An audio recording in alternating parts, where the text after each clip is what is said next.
এই চ্যানেলে সম্প্রচারিত সকল খবরই সচেতনতামূলক এবং শিক্ষণীয়, কোনো কিছুই প্রভাবিত নয়। বাঘাযতীনের ঘটনায় ঘুম ভাঙল না কলকাতা পৌরসভারও।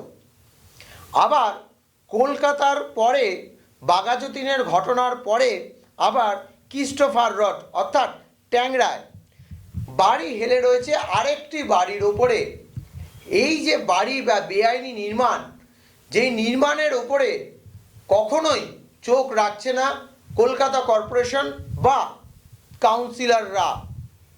পরে ঘটনা ঘটলে দোষ এড়িয়ে যাওয়া হচ্ছে, কখনো বিরোধী দলের নামে দোষ চাপিয়ে দেওয়া হচ্ছে, কখনো প্রমোটারের নামে দোষ চাপিয়ে দেওয়া হচ্ছে।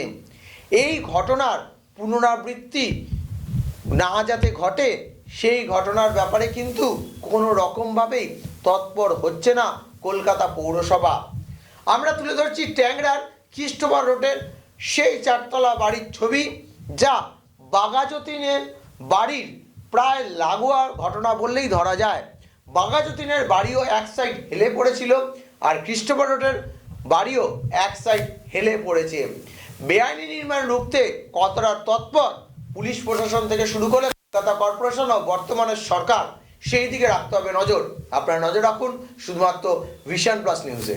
আমাদের বাড়ি না, আমি পাশের বাড়ি থাকি, তো ওই পাশের বাড়িতে প্রমোটিংয়ের জন্যই দেওয়া হয়েছিল। এটা আমার বন্ধুর বাড়ি। তো এই বাড়িটা এখন তো হেলে গেছে, এবার তো কিছু করার নেই না। তো এটা আগেও জানা ছিল না যে এমনিভাবে, নাহলে এমনিভাবে মানে প্রমোটিংয়ে দিলে এমনিভাবে হেলে যাবে এই বাড়িটা, তাই জন্য আমরা দেওয়া হয়েছিল। আর যখন করা হয়েছিল তখন বলা হয়েছিল 4 তলা, কিন্তু এরা করে দিয়েছে 6 তলা। সেটা এরা মানে বলেছিল যদি ভিড়টা ভালো পড়ে তাহলে 6 তলা অবধি তুলবে। সেটা তো আমরা জানা ছিল না যে কীভাবে এরা করেছে, তো সেই ব্যাপারে আমি কিছু বলতে পারবো না। সেটা প্রমোটার জানে। আমার পাশেই তো আমরা দুই ভাই আমার দেওর ওইটা করেছে, প্রমোটকে দিয়ে আমি নিজে করেছিলাম। তো এবার এইরকম অবস্থা হবে কি করে মানুষ জানবে প্রমোটাররা কি করছে না করছে, আমরা তো জানি না। সেই হিসাবে আমাদেরও তো ভয় লাগছে। কতদিনকার ফ্ল্যাট এটা? এই ফ্ল্যাটটা 1 বছর 1 বছর এ তৈরি হচ্ছে 1-1.5 বছর, আর আমরা আছি 50 বছর ধরে এখানে।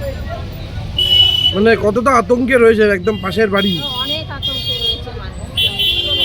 একে তো টাকা পয়সা দিয়ে কেনা, তার মধ্যে এইরকম অবস্থা। যারা গরিব মানুষ যা হোক করে কিনেছে তাদেরও তো অসুবিধা না, কোথায় যাবে তারা?